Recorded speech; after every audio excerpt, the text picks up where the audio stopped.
पूर्णमिलितं येन तस्मै श्रीगुरुवे नमः। नमो विष्णुपादाय कृष्णपृष्ठाय भूतले श्रीमती भक्तिवेदान्त स्वामीति नामिने।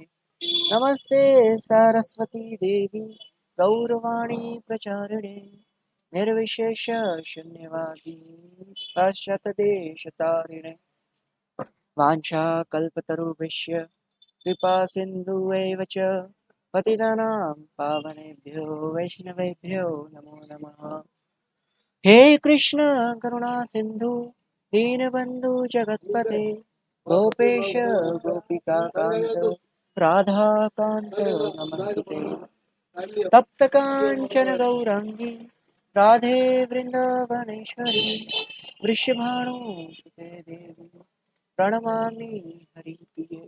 जय श्री कृष्ण चैतन्य प्रभु नित्यानंद श्री अद्वैत गदाधर श्रीवासादि गौरभक्तवृंद। हरे कृष्णा कृष्णा कृष्णा हरे हरे हरे राम राम राम हरे हरे। हरे कृष्णा या डियर डिवोटीज। सो या जब तक मेरी स्क्रीन शेयर हो रही है मैं आपको बताता हूँ कि चतुर्थ ज्योतिर्लिंग पर बताते हुए हमारे श्री सूत गोस्वामी जी कहते हैं, है ना? क्या कहते हैं? नहीं, उनके कहने के पहले मैं कुछ बोल दूं, है ना, जो एटिकेट्स है टू स्टार्ट आवर क्लास, है ना। सो अब इस समय मानव शरीर जो हमें प्राप्त हुआ है, इतना भ्रमण करके, इतने माताओं के गर्भ में प्रवेश करके, मृत्यु को पाकर अब हम इस ऐसे समाज में बैठे हैं जहाँ चेतना भी विकसित है, हृदय में श्रद्धा रूपी कमल भी विकसित है, सजातीय संघ दैट मीन्स भक्तों का संघ में उपस्थित है, और हरि कथा हरि कीर्तन को रसपान करने की इच्छा भी जागृत हुई है। तो मेरा परम मंगल में सौभाग्य है कि ऐसे सर्वोपरि समाज में हरि कथा करने की सेवा मुझे दी गई है। तो यदि इसमें कोई त्रुटि हो जाए तो कृपया करके आप क्षमा करें, सारग्रही भाव से इसमें जो सद्गुण है उसे ग्रहण करें, और दुर्गुण जो प्रस्तुति में है, तत्वों में, विचारों में है, या बोलने में जो त्रुटि है उसका कृपया करके हंस रूपी वैष्णव बनकर दुग्धपान करें, जल को कृपया आप त्यागे। सो या आज का जो टॉपिक है ओंकारेश्वर, एंड उसमें एक छिपा हुआ टॉपिक है कि राधा रानी का जन्म, है ना। राधा रानी के मम्मी पापा का नाम क्या है? Vrishabhanu and Kirti. Yes, Vrishabhanu Baba and Kirtida Mata. But मैं आप सभी को बताना चाहता हूँ, मेरे पास बहुत सारे सीक्रेट्स होते हैं बाय गॉड्स ग्रेस, कि उनके मूल स्वरूप में जो माता पिता है वो वृषभानु बाबा एंड कीर्तिदा नहीं है ना, कीर्ति माता नहीं है। तो एंड मूल स्वरूप में उनके जो पिता है वो विंध्याचल पर्वत है ना। सो लिटरली बचपन से ना हमारे गांव में, मैं यूपी साइड का हूँ एक्चुअली, एंड गांव में ऐसा होता था, वो कुछ गाना गाते थे, मोर महारानी विंध्याचल की रानी। तो मैं सोचता था ये महारानी बोलते किसको है। मैंने सबको पूछा कि आप लोग ये जो भजन गाते हो, मोर महारानी विंध्याचल की रानी, है ना, तो ये महारानी कौन है? तो बोलते थे हाँ ये महारानी ये है वो है, मतलब स्पेसिफिक कोई आंसर नहीं था। 24 साल के बाद मुझे आंसर मिला है। देखो मतलब कितना ज्यादा परम सौभाग्य है राधा रानी का कि उन्होंने बताया मुझे कि विंध्याचल की रानी एक्चुअल में कौन है। सो या तो पहले तो ये कि हम ज्योतिर्लिंग, जो चतुर्थ ज्योतिर्लिंग है वो श्री ओंकारेश्वर नगरी, उसके बारे में चर्चा करेंगे। उसी से कनेक्टेड है हमारी प्यारी राधा रानी का जन्म, और उसी से ये पूरे दृष्टांत से कनेक्टेड है कि वैष्णवों के साथ में हमें डील कैसे करना चाहिए, है ना। सो लिटरली ये बहुत ज्यादा इंपॉर्टेंट है, एंड इसीलिए मैंने मेक श्योर किया कि पावनी माता जी एंड सौम्या माता जी बताए आप सभी को कि कितना ज्यादा इंपॉर्टेंट टॉपिक है ये। सो या सो अब स्टार्ट करते हैं। तो चतुर्थ ज्योतिर्लिंग के बारे में हमारे प्यारे श्रीला सूत गोस्वामी महाराज बताते हैं कि विधिना स्थापितो भक्त्या स्वलिंग पार्थिव्रत मुने प्राद्युर्भूत महादेवो विंध्य काम पूरक, है ना। क्या उन्होंने बोला कि विधि पूर्वक भक्ति के द्वारा भक्ति में हृदय से इस शिवलिंग की स्थापना हुई है ना। मैं ऑडिबल हूं ना सबके लिए? Okay, so yeah, yes Prabhu ji. Yes. And ये स्थापना तो हुई है, लेकिन लेकिन बाकी सबके लिए हुई है, हम सभी के लिए हुई है स्थापना। बट मूल रूप से, है ना, ये शिवलिंग को प्रकटाने का जो ये है,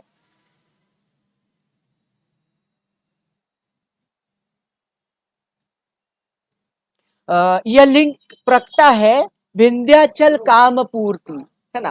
विंध्याचल की जो कामना थी उसकी पूर्ति के लिए ये शिवलिंग का अवतरण हुआ है ना। सो अब जहाँ पे विंध्याचल पर्वत की बात आती है, वहां पर बात आ रही है श्रीमती राधा रानी की। तो हुआ क्या था, हम सबको पता है ना। एंड मैं बताता हूँ, वापस से आपको रिमाइंड करवा देता हूँ। आप सब लोग को ऑलरेडी सारी चीजें पता है, बट मैं सिर्फ आपको रिमाइंड करवा देता हूँ, है ना, कि वृषभानु बाबा एंड कीर्तिदा माता जी को हमारी प्यारी श्रीमती राधा रानी कहाँ से प्राप्त हुई थी? रावल में यमुना नदी बह रही थी, और यमुना नदी में बहुत सुंदर, तेजस्वी, सोने के समान चमचम चमचम करता हुआ कमल था, है ना, जिसके ऊपर राधा रानी एक छोटे से क्यूट से, मतलब बाबू के जैसे, बाबू कैसे बोलेंगे उसको, मतलब छोटी सी, मतलब बच्ची थी वो, है ना, वैसे प्राप्त हुई। तो जैसे ही कीर्तिदा माता ने उन्हें उठाया और अपने गले से लगाया ना, तो उनके तनों से दूध चूने लगा, एंड वात्सल्य भाव उमड़ा, एंड जितने भी देवी देवता थे वो ऊपर से फूलों की वर्षा करने लगे। तो जब ये सब कुछ उन्होंने देखा तो उन्हें पता चल गया कि ये कन्या जो है ये हमारे लिए ही जन्मी है ना, हमारे लिए ही जन्मी है। हमने जन्म नहीं दिया, लेकिन किसके लिए आई है? हमारे लिए आई है ना। तो आ, या अब इस यमुना नदी में श्रीमती राधा रानी कहाँ से आई? कहाँ से आई? सो इसके बारे में शास्त्रों में वर्णन है कि इनका प्रथम जन्म विंध्याचल पर्वत के वहां हुआ था, है ना। तो अब ये विंध्याचल पर्वत बोलू, टेढ़ी टेढ़ी की रही है ना। अब ये भाई साहब ना, अब मैं बताता हूँ कि विंध्याचल पर्वत और हिमाचल पर्वत दोनों भाई भाई है ना। जैसे हम में होता है ना, भाई बहन होते हैं सब लोग, है ना, वैसे विंध्याचल मतलब पर्वतों में भी वैसा ही होता है कि भाई होते हैं, बहन होते हैं। तो लिटरली विंध्याचल पर्वत एंड हिमाचल पर्वत ये दोनों भाई भाई थे। अब हिमाचल पर्वत ने क्या किया, उनकी पुत्री का जो विवाह था, मतलब पार्वती माता का विवाह किससे करवाया?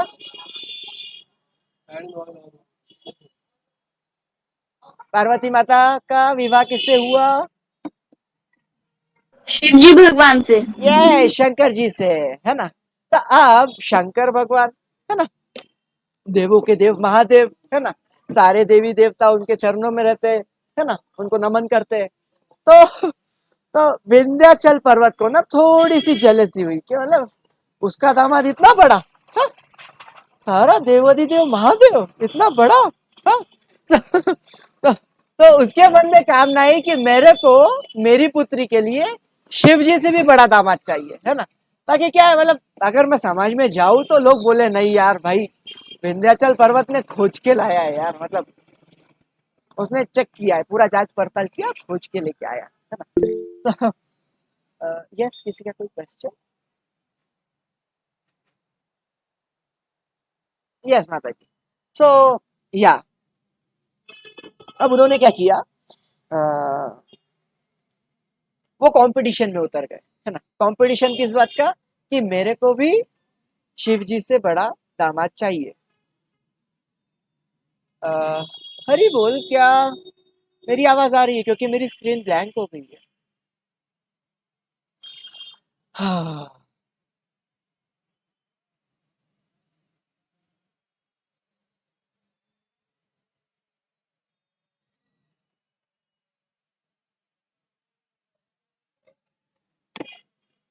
हरी बोल।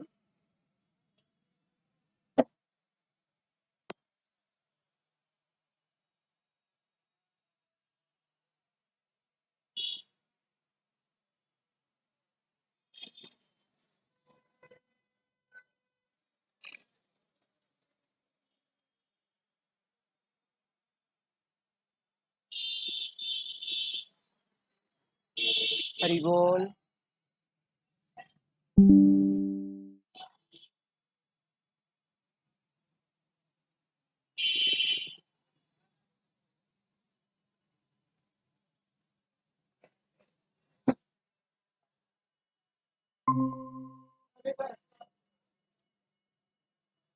हरि बोल, क्या मेरी आवाज आ रही है? गौरंगा क्या चालू है? हाँ आ रहा है प्रभु जी। ओके, आ रहा है क्योंकि मेरे को पूरी ब्लैक स्क्रीन दिख रही है। ओके, तो ठीक है, आ ही रहा है तो कंटिन्यू करते हैं। सॉरी फॉर द इंटरप्शन, मुझे पता नहीं है क्यों हो रहा है। ओके, सो अब विंध्याचल पर्वत कंपटीशन में उतर गया कि मतलब सारे देवी देवता जिसके चरण में है, जिसके आगे झुकते हैं, है ना, मुझे उससे भी बड़ा दामाद चाहिए, है ना। अब देखो, भले ही भाई क्यों ना हो, है ना, परंतु जीव है। एंड कंपटीशन का भाव तो आ ही जाता है ना। तो क्योंकि मतलब वो सोच रहा था कि नहीं भैया, समाज में जब मैं जाऊँ तो लोग बोले कि भाई विंध्याचल ने कुछ खोज के लाया है। तो वो तपस्या करने लगा किसकी? The first person of the universe, Brahma ji की, है ना। ब्रह्मा जी की बहुत घनघोर तपस्या किया उसने। मुझे वापस से बताइए, मेरी आवाज आ रही है ना?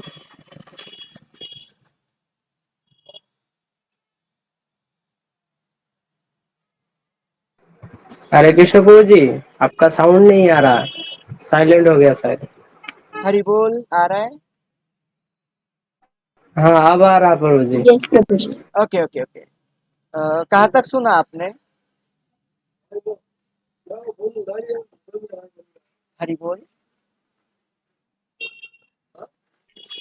विंध्याचल को जलन होने लगा हाँ, यहाँ तक। जलन होने लगा, है ना।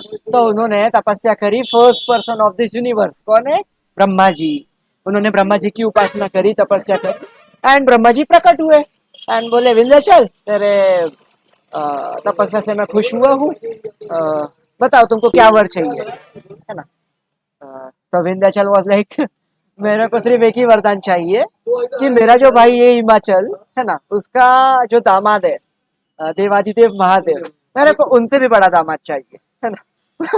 तो ब्रह्मा जी बोले लाइक भाई, देवादिदेव महादेव, है ना, उनसे अगर कोई बड़ा चाहिए तो एक ही बचता है, मतलब कृष्णा, है ना। तो दैट मीन्स अगर तेरा दामाद कृष्णा बन जाए, है ना, तो तेरी ये विश पूरी हो सकती है। तो उन्होंने बोला हाँ बिल्कुल बिल्कुल, कोई बात नहीं, मेरे को कोई प्रॉब्लम, मेरे को सिर्फ महादेव से बड़ा चाहिए, बाकी आप लॉटरी में से मतलब स्टॉक में से कुछ भी निकाल के दे दो। तो बोले स्टॉक में कुछ भी नहीं रहता है ना, स्टॉक में अभी फिलहाल सिर्फ कृष्णा जी है क्योंकि वही है परम पुरुष, है ना। तो बोले ठीक है, कोई बात नहीं, इट इज ओके।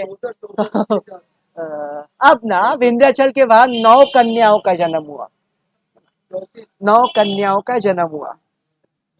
उस पीरियड में हमारे प्यारे जो कंस मामा थे, उन्होंने पूतना मौसी को ऑर्डर दिया था कि भाई आपको जाना है और बच्चे चुराने हैं और बच्चों को मारना है।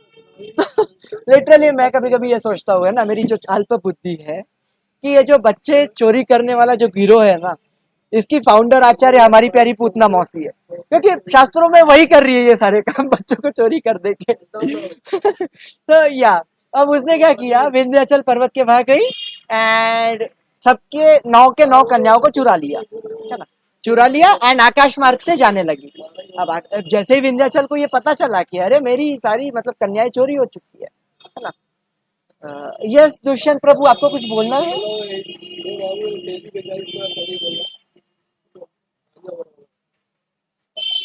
दुष्यंत प्रभु, क्या आप कुछ बोलना चाहते हो? नो प्रभु जी। ओके ओके, ठीक है। अगर आपको कुछ बोलना है तो आप हैंड रेज कर सकते हो एंड आप बीच में मुझे रोक भी सकते हो, कोई बात। एंड मैं आपको बताना चाहता हूँ, मैं डायनासोर नहीं हूँ, मैं किसी को खा नहीं जाता। सो हिया, अब पूतना मौसी 9 कन्याओं को लेकर के जा रही थी आकाश मार्ग से, एंड जैसे ही विंध्याचल पर्वत को पता चला, उन्होंने तात्कालीन यज्ञ करवाया, है ना, मतलब इंस्टेंट यज्ञ करवाया। एंड यज्ञ के प्रभाव से क्या हुआ, पूतना मौसी की जो शक्तियां थी वो धीरे धीरे कम होने लगी, एंड जैसे ही कम होने लगी तो वो 9 कन्या में से 8 कन्या अलग अलग जगह बरसाना और मथुरा में गिरने लगी, है ना। एंड जो 9वीं कन्या थी वो यमुना मैया में गिरी, है ना, मतलब 9वीं कन्या कौन? हमारी प्यारी राधा रानी। एंड उस यमुना मार्ग से मतलब यमुना मैया ने राधा रानी की होम डिलीवरी की अपने तरीके से, है ना, ऋषि भानु बाबा को। तो या ऐसा हुआ। आठों कन्या कौन थी? अष्ट सखिया कौन है? हाँ? हम राधा माधव मंदिर में देखते हैं, मायापुर इस्कॉन में आठों कन्या। हाँ, सो यहाँ पे जन्म हो रहा है, ये मतलब यहाँ पे ओरिजिन हो रहा है सभी का। एक्चुअली वो सब नित्य है, समझिए इस बात को। मतलब कंफ्यूजन ये हो जाता है कि अगर ये सब एक ही घर में जन्मे हैं तो ये सब तो बहन बहन हुए, ऐसा नहीं होता है।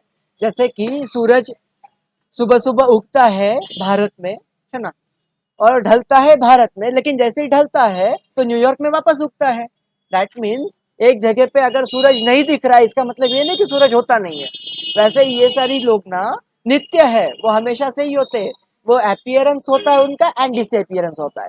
यहाँ से डिसअपीयरेंस होने के बाद में वो किसी और यूनिवर्स में वापस से अपीयर हो जाते हैं। सिंपल। तो या अब ये तो हुआ। तो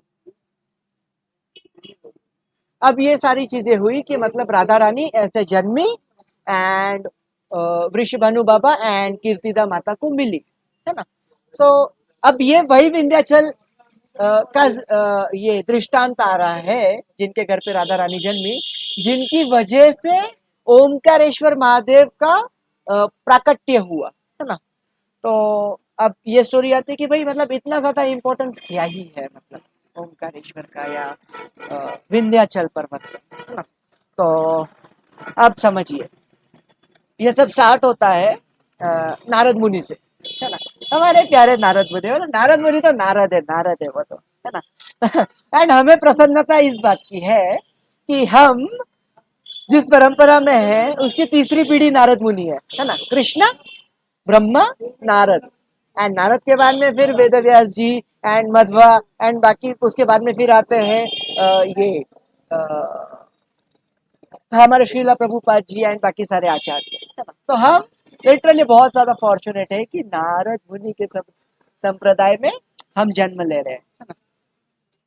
तो ये जो एंड मैं एक सीक्रेट बताता हूँ कि ये जो हम नाम संकीर्तन करते हैं, सुबह सुबह उठ के माला जपते हैं एंड भगवान के गुण रूप लीला का गुणगान जो करते हैं ना, इसके फाउंडर आचार्य कौन थे? हमारे प्यारे नारद मुनि, है ना। क्योंकि लिटरली नारद मुनि को नारायण जी ने वीणा प्रदान की है, और वो उस वीणा से, है ना, जगह जगह पर जा जाकर नाम संकीर्तन यज्ञ करवाते हैं, है ना। एंड हमारे प्यारे भक्ति विनोद ठाकुर महाराज, है ना, जैसे मैं याद दिला दूं, आप सबको याद है ऑलरेडी, बट मेरा काम है याद दिलाना, मेरी सेवा ही है कि हमारे प्यारे श्रीला श्रीला प्रभुपाद जी, उनके गुरु भक्ति सिद्धांत सरस्वती ठाकुर महाराज और उनके गुरु श्रीला भक्ति विनोद ठाकुर महाराज जी, वो क्या बोलते हैं कि नारद मुनि बजाए वीणा राधिका रमण नामे, नाम अमीन आदित हैया भक्त गीत सामे, है ना। वो क्या बोलते हैं? नारद मुनि जब वीणा बजाते हैं, है ना, राधिका रमन के नाम की, है ना, तो क्या होता है ना, as a result literally yes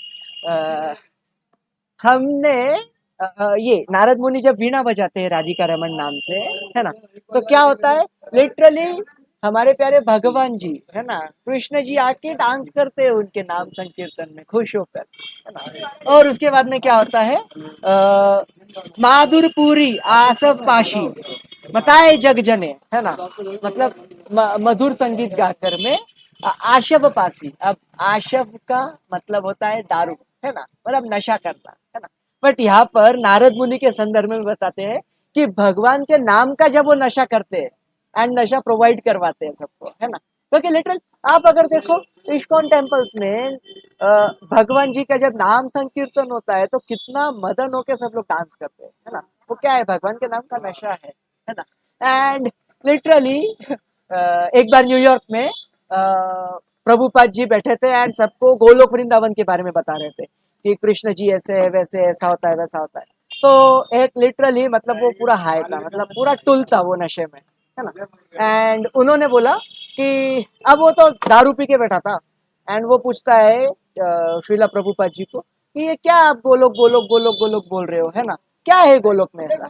अब श्रीला प्रभुपाद जी ने उसको पता है क्या बोला कि आप नशा क्यों करते हो? तो बोले मजा आने के लिए ना, मजे के लिए, है ना। तो उन्होंने लिटरली श्रीला प्रभुपाद ने बोला कि गोलोक वृंदावन में दारू का भंडार है, वो ओशन ऑफ दारू है वहां पे, है ना।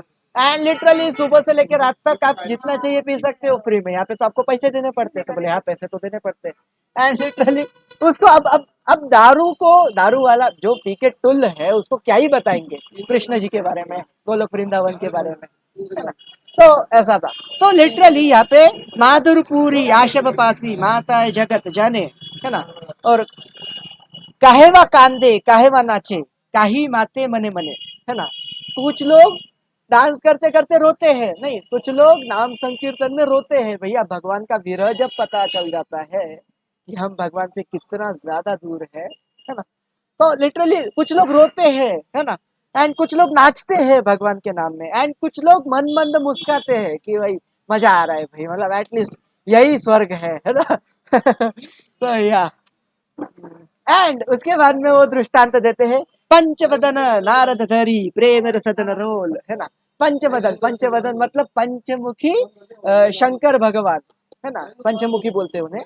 पंचमुखी शंकर भगवान क्या करते हैं, वो इतना ना ज्यादा खुश हो जाते हैं। मतलब जैसे फॉर एग्जांपल नारद मुनि अगर कहीं पर कीर्तन करना स्टार्ट किया उन्होंने, तो शिव जी तो प्रकट हो जाते हैं, है ना, क्योंकि उनको तो वही चाहिए, बस हरि नाम कीर्तन ही चाहिए, है ना। तो वो प्रकट हो जाते हैं। एंड प्रकट होने के बाद क्या होता है, वो नारद मुनि को ले लेते, सालसा डांस करते हैं नारद मुनि के साथ में, है ना, उनको गोल गोल घुमाते खुश होके। तो लिटरली एंड ये भक्ति विनोद ठाकुर महाराज बोल रहे हैं, मैं नहीं, है ना? क्योंकि हम जो भी बात करेंगे शास्त्रों के ऊपर करेंगे, मन से बात नहीं करेंगे, है ना। सो लिटरली क्या कर रहे हैं, पंचवदन नारद धरी प्रेम रसदन रोल रोल। अभी देखो रॉक एंड रोल सोनी है ना। तो रॉक एंड रोल करते हैं शिव जी नारद मुनि के साथ में, है ना। और कमलासन नाचिया बोले बोल बोल हरि बोल, है ना। क्या होता है कमलासन? अब कमल पे कौन विराजमान होता है नित्य? कोई मुझे बताएगा कमल पे कौन नित्य विराजमान होता है? सोचो सोचो सोचो। अब शिव जी आ गए, नारद मुनि आ गए, और कौन आना बाकी है? ओके, तो हाँ, ब्रह्मा जी। कमलासन पे कौन होता है? ब्रह्मा जी, है ना। ब्रह्मा जी भी प्रकट हो गए वहीं पर, है ना। और ब्रह्मा जी प्रकट होके क्या कर रहे हैं, हरि बोल हरि बोल। अब यहाँ पे दृष्टांत आता है, देखो जब शिव जी का बात आई ना, तो वहां पे बोला गया कि पंचवदन नारद धरी प्रेम मेरे सदन रोल, है ना। मतलब शिव जी नारद मुनि के साथ में डांस कर रहे हैं, है ना। लेकिन जब ब्रह्मा जी का दृष्टांत आया तो वहां पे बोलते हैं कमलासन, कमल के फूल पर आसन ग्रहण करते हुए उन्होंने हरि बोल बोला। क्यों बोला ऐसा? क्योंकि मैं मेरी अल्प बुद्धि अगर लगाऊं इसमें, छोटी मतलब गधा हूं ना, तो छोटा ही सोचूंगा मैं, है ना। क्या सोचूंगा भाई, ब्रह्मा जी जो है ना वो मैनेजमेंट वाले आदमी है ना। अब मैनेजमेंट वाले आदमी को क्या है, मतलब ज्यादा लिबर्टी नहीं होती है, मतलब ऐसा घुस घुस के डांस करने की, है ना। तो वो क्या करेंगे, वो बैठे रहेंगे, है ना, बैठे बैठे हरी बोल हरी बोल हरी बोल, है ना। क्योंकि वो मैनेजमेंट कर रहे हैं, उनको 4 जगह माता है, इनफैक्ट 4 डोका है ब्रह्मा जी का। अब वो डांस कर भी लेंगे तो कितना उनको स्प्रेन हो जाएगा डोके में। तो इसलिए वो बैठे बैठे बेचारे हरी बोल बोल रहे हैं, है ना। बट शिव जी क्या है, वो तो बेचारे दास है ना। एंड दास लोग क्या, वो फ्री होते हैं, है ना। शिव जी क्या करते हैं, मतलब अगर आप देखोगे जितने भी ये हेल्पिंग वाले लोग है ना, दास लोग है ना, वो तो जैसे ही हरि नाम का संकीर्तन होता है धोती टाइट करते घुस जाते हैं डांस करने के लिए। है ना। तो शिव जी वो कैटेगरी में आते हैं एंड ब्रह्मा जी सारे मैनेजमेंट में आते हैं, है ना। एंड उसके बाद में आप समझो इस बात को, मैं लिटरली मैं मतलब जब मैंने ये सुना ना, मैं इतना ज्यादा मतलब मैं हंसी रहा था बहुत टाइम तक कि अब शिव जी नारद मुनि संकीर्तन कर रहे हैं जोर जोर से, है ना। शिव जी डांस कर रहे हैं, वो भी जोर जोर से हरि बोल बोल रहे हैं। ब्रह्मा जी खुद बैठे हरि बोल बोलने के लिए। अब ये सब ना नीचे पाताल तक आवाज जा रही है इन लोगों की, है ना। और पाताल में कौन है, शेषनाग है, अनंत शेष है ना। तो यहाँ पे बोले सहस्त्रानन परम सुखे हरि हरि बोल गाए, है ना। अब ये सब जब शेषनाग ने सुना, क्योंकि भगवान के नाम का संकीर्तन, वो भाई साहब खड़े हो गए जाने के लिए, है ना। उसको नारायण जी ने पकड़ा, भाई बैठ तू, क्योंकि तू अगर उठ के चले जाएगा, तू डांस करने लग जाएगा, पूरी सृष्टि गिर जाएगी नीचे, है ना। तो मैं आपको वापस से याद दिला दूं, शेषनाग के सिर के ऊपर जैसे माता जी लोग बिंदी लगाती है ना, छोटी सी, है ना, तो शेषनाग के सिर के ऊपर छोटू सा ये पूरा ब्रह्मांड है, ये पूरा यूनिवर्स है विराजमान, है ना। तो आप समझो शेषनाग अगर उठ के डांस करने लग जाएंगे तो फिर वो नीचे गिर नहीं जाएगा ब्रह्मांड पूरा। तो लिटरली उसको शेषनाग जी को हमारे नारायण जी ने पकड़ा, भाई तू किधर मत जा, है ना, तू जाएगा तो गड़बड़ हो जाएगी, है ना। तो वो बोले नहीं मेरे को भी जाना है, मेरे को भी मतलब भगवान के नाम में हिस्सा लेना है। तो बोले ठीक है, तेरे को हिस्सा लेना है, इधर ही बैठ के आवाज जोर जोर से करके हरी बोल बोलते रहे, है ना। सो पूरे विश्व को आनंद करते हैं जब नारद मुनि संकीर्तन करते हैं, है ना। हाँ समझिए, पाताल या क्षीर सागर, है ना। अब मैंने बोला ना त्रुटि हो जाती है ना। मैं वैसे भी गधा हूँ, मेरी वैसे भी पात्रता ही नहीं है कि मैं कुछ बोलूं। मैं एक्चुअली फ्लो में बोल दिया, है ना। सो या नारद मुनि क्या करते हैं, संकीर्तन करते हैं, जगह जगह पर विचरण करते हैं, या इस पर्वत से उस पर्वत, अ, अ, मतलब अलग अलग जगह जा जाकर, है ना, वो नाम संकीर्तन यज्ञ करवाते हैं एंड भगवान के नाम रूप गुण लीला इन सबका आस्वादन करवाते हैं सभी को, है ना। तो क्या हुआ, एक बार विचरण करते करते करते करते इस पर्वत से उस पर्वत में जाते जाते, है ना, वो जैसा नहीं,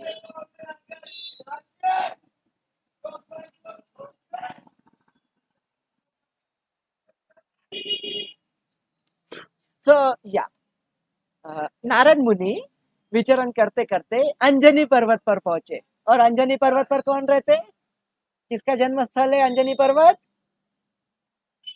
हनुमान जी का।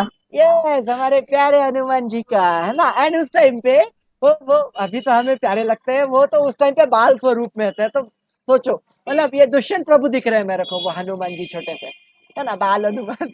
वो देखो शर्मा गए वो।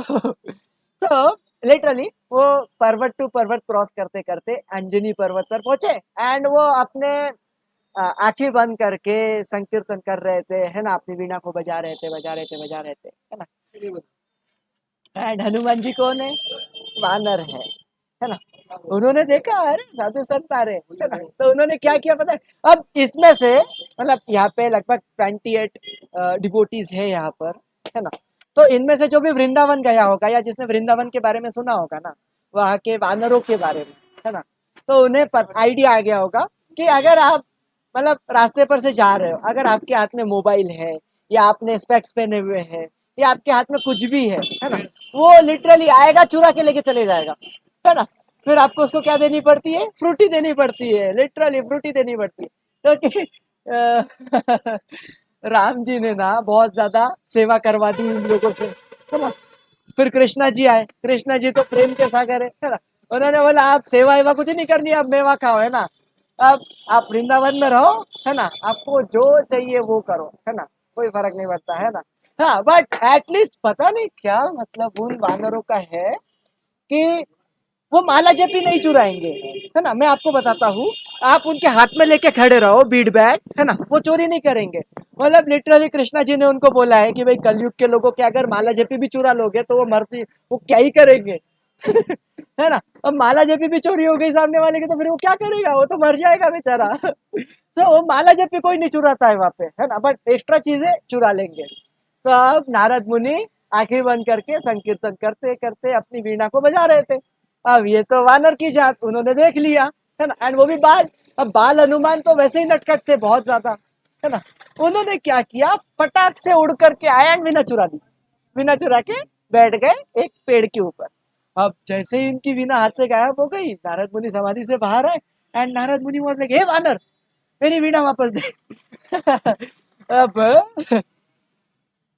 अब अब जो हनुमान जी थे बोले नहीं ऐसे तो नहीं दूंगा मैं, है ना। अब लिटरली बाल हनुमान अपने बाल स्वरूप के अधीन होकर, है ना, वो इस पेड़ से उस पेड़, इस पर्वत से उस पर्वत, एंड उनको उड़ते भी आता था उस टाइम पे, है ना।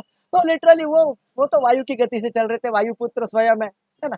वो फटाफट फटाफट फटाफट भाग रहे थे एंड बेचारे नारद मुनि मतलब थोड़े से हे जेट अब क्या ही बोलेंगे उनके लिए, है ना। वो इनके पीछे भाग भाग के है ना।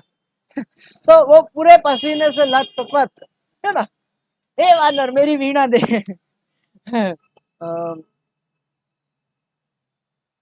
एंड नारद जी बोल रहे थे कि भाई मेरे घूम फिर के ये एक ही तो चीज है जिससे मेरा घर चलता है।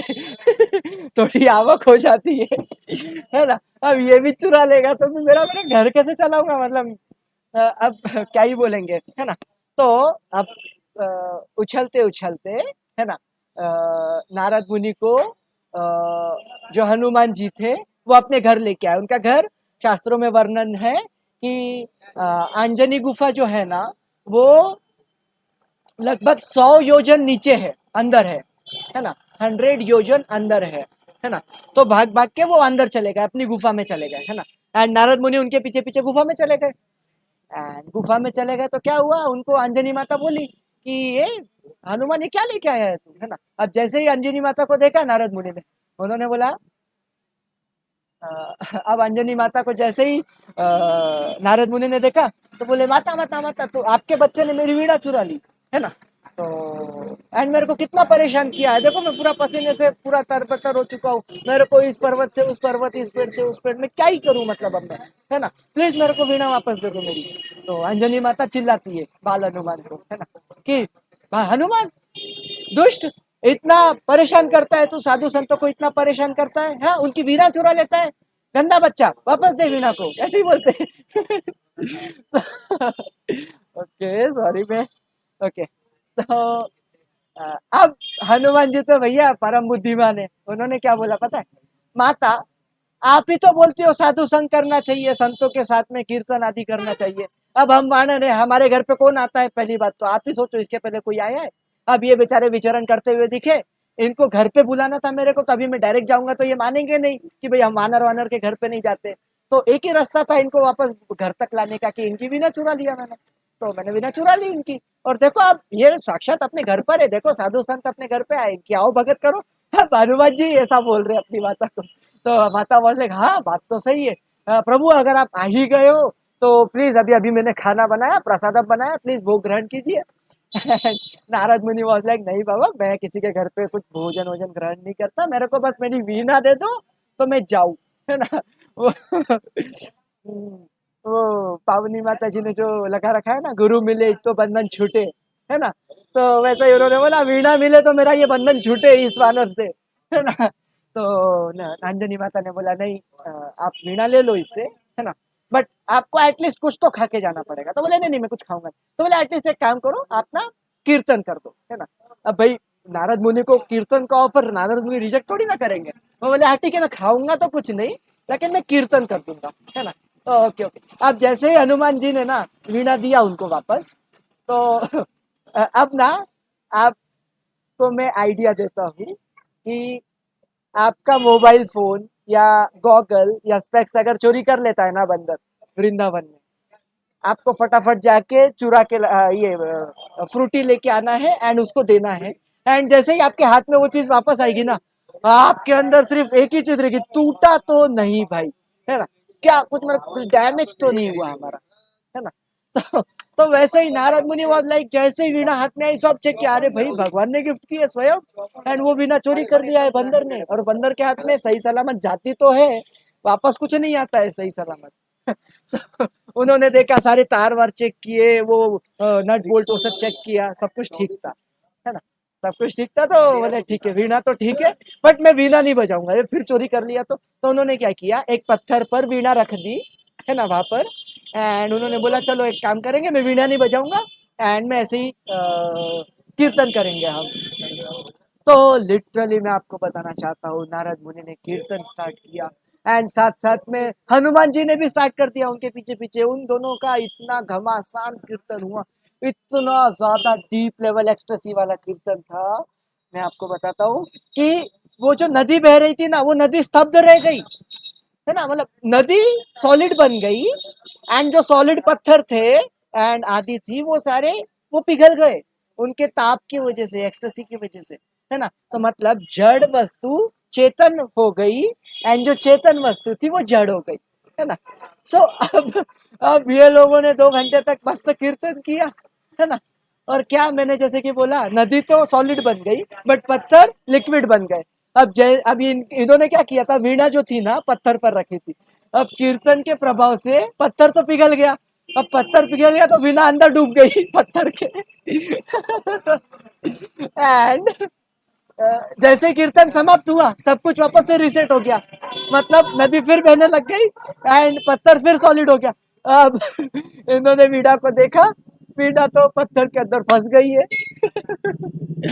तो अब पत्थर को कैसे निकाले, मतलब पत्थर के अंदर से जो वीणा चिपक गई है अंदर घुस के, उसको कैसे निकाले, खींचेंगे तो टूट जाएगी वीणा, है ना। And Hanuman ji was like, मैं खींच के निकाल लेता हूँ। तो नारद मुनि वॉज लाइक, नहीं नहीं तू टच ही मत कर भाई तू। आज पहली बात तो मैंने किसका चेहरा देख के निकला हुआ आज कि इतना परेशानी झेलनी पड़ रही है। पहले तो इधर उधर सारे पर्वतों में घुस के इसको पकड़ना पड़ा, फिर बाद में आप मेरी वीणा वीणा चोरी हो गई थी, मिल गई तो फिर चिपक गई पत्थरों में, है ना। तो फिर क्या ही मतलब आज मतलब मेरे ग्रह दशा ही आज ठीक नहीं थे, है ना। जैसे मेरे ऊपर राहु की दशा हुई ना, बीच में ये स्क्रीन शेयर नहीं हो रहा था, आवाज कट रही थी, वैसा ही था कुछ वैसा उनके साथ। तो वो बोले क्या करे, तो हनुमान जी बोले सिंपल है, आपने कीर्तन किया तो सॉलिड लिक्विड बन गया, लिक्विड सॉलिड बन गया, है ना, इस वजह से प्रॉब्लम हुआ। एक काम करो, आप वापस से कीर्तन चालू करो, है ना, वापस से जब ये पत्थर लिक्विड बन जाएगा मैं बिना ऊपर खींच लूंगा, कोई प्रॉब्लम नहीं। तो बोले पक्का, तो बोले हाँ हाँ, अरे मैं सेवा बहुत अच्छी करता हूँ, है ना, मैं परेशान मैं लोगों को परेशान करता हूँ, बात अलग है लेकिन सेवा पूरी कर लेता हूँ। तो नारद मुनि वाज लाइक, भाई लेकिन ध्यान से, कैसा तेरी ताकत ज्यादा है, वो वीणा तोड़ देगा तू। तो बोले नहीं मैं सेवा अच्छी कर लूंगा। तो वापस से उन्होंने फिर कीर्तन चालू किया, है ना। एंड इस टाइम जैसे ही पत्थर पिघला तो हनुमान जी ने वो वीणा निकाल दी वापस से एंड फिर वो प्रदान की नारद मुनि को। तो ऐसा था, अब नारद मुनि छूट गए बंधन से, है ना। एंड अब उन्होंने फिर आज्ञा ली अंजनी माता से, है ना, हनुमान जी को आशीर्वाद दिया कि भाई आपका सेवा भाव और ऐसे ही बना रहे और समय के साथ साथ और दृढ़ हो जाएगा वो, है ना। तो ऐसा सब कुछ हुआ वो सारा। फिर नारद मुनि वहां से निकले एंड अपने जर्नी पे वो कंटिन्यू रहे, है ना, नाम संकीर्तन करते करते वो एक पर्वत से दूसरी पर्वत। तो इस टाइम ना पता है क्या हुआ, नारद मुनि आ रहे थे एंड विंध्याचल पर्वत सामने खड़ा था, है ना। अब पर्वत कैसे खड़ा रहता है, वो तो अकड़ में ही खड़ा रहता है ना। तो नारद मुनि ने ना विंध्याचल पर्वत को देखकर मुंह बिगाड़ लिया, है ना, मुंह बना लिया, अरे क्या देख लिया मैंने, है ना। तो तो विंध्याचल पर्वत वाज लाइक, रुको रुको रुको, time please Maharaj ji, time please. Narad Muni was like, हाँ भाई बोल। तो बोले आपने मेरे को देख के मुंह क्यों बिगाड़ा, है ना, क्या मतलब कुछ प्रॉब्लम है मेरे से, है ना, क्या कुछ नाराज हो मेरे से। तो उस टाइम पे नारद मुनि ने बोला कि विंध्याचल, नाराजगी इस बात की नहीं है, नहीं, नाराजगी इस बात की है कि मैं एक साधु हूँ, है ना, और मैं तेरे द्वार पर आया हूँ। मुझे सम्मान की कोई अभिलाषा नहीं है कि मतलब कोई मेरे को सम्मान दे, बट फिर भी मैंने सुना था कि विंध्याचल ना बहुत बड़ा आदमी है ना। लेकिन आज पता चला कि तेरे अंदर तो विवेक ही नहीं है ना। तो विंध्याचल वाज लाइक, क्यों ऐसा कैसे बोल रहे हो, है ना, कि मेरे में विवेक नहीं है। तो उस टाइम पे नारद मुनि बताते हैं, ये हमें सीखने की बात है ना। एक्चुअली लीलाएं होती है ताकि हम सीखें, नॉट लाइक कि हम ये करें, बस सुन ले एंड वो अच्छा एंटरटेनमेंट हुआ, चलो 3 घंटे की पिक्चर कर दी शिवम प्रभु ने, ऐसा कुछ नहीं होता है, हमें सीखने के लिए होता है। तो उन्होंने बोला कि किसी साधु संत को अगर हम देखते हैं ना, तो उन्हें झुककर प्रणाम करना चाहिए, है ना, उन्हें दंडवत करना चाहिए, है ना। कितना ही बड़ा आदमी क्यों ना हो जाए, उसकी बढ़ाई मतलब वो कितना बड़ा है, उसका जो मीटर है ना, वो ये होता है कि वो कितना ज्यादा झुकता है ना, साधु संतों के आगे, है ना। लेकिन विंध्याचल, तेरे को देखने के बाद मुझे पता चल गया कि तेरे में विवेक नहीं है ना। यदि तुम अपने आप को बड़ा मानते हो तो तुम्हें झुकना चाहिए था, प्रणाम करना चाहिए था, है ना। अब वापस से मैं बताता हूँ कि नारद मुनि को अभिलाषा नहीं है, बट नारद मुनि एटिकेट सिखा रहे कि वैष्णवों के प्रति कैसी हमें बर्ताव करना चाहिए, बिहेवियर रखना चाहिए, है ना सिर्फ वैष्णव बट कि सभी के प्रति, है ना। एंड हमारे हमारे प्यारे चैतन्य महाप्रभु, उन्होंने शिक्षा अष्टकम में क्या बताया था, है ना? एक वर्ड बोला था उन्होंने, क्या वर्ड था? त्रिनादि अपि सुनीचन, है ना? हमें प्रत्येक भक्त को, प्रत्येक वैष्णव को, प्रत्येक हरि भक्त को तृण से भी अधिक निम्न बन के रहना चाहिए, नीचे बन के रहना चाहिए, है ना? तृण से भी अधिक नीचे होना चाहिए, है ना? एंड मैं आपको बताता हूँ कि भक्ति सिद्धांत सरस्वती ठाकुर महाराज ने एक दृष्टांत बताया, एक श्लोक बताया। वो श्लोक अगर आपको चाहिए तो मैं पर्सनली शेयर कर दूंगा, बट उस श्लोक का तात्पर्य ये था कि एक बार तृण मतलब घास के तिनके को अभिमान हो जाए तो वो न्याय विरुद्ध नहीं है ना? वो स्वाभाविक है, क्योंकि वो जड़ है, उसमें बुद्धि नहीं है, उसमें चेतना नहीं है, उसमें विवेक नहीं है। तो घास के तिनके को अभिमान हो सकता है, वो चलेगा, है ना? लेकिन हम जैसे जीवों को, है ना, उसमें भी मनुष्य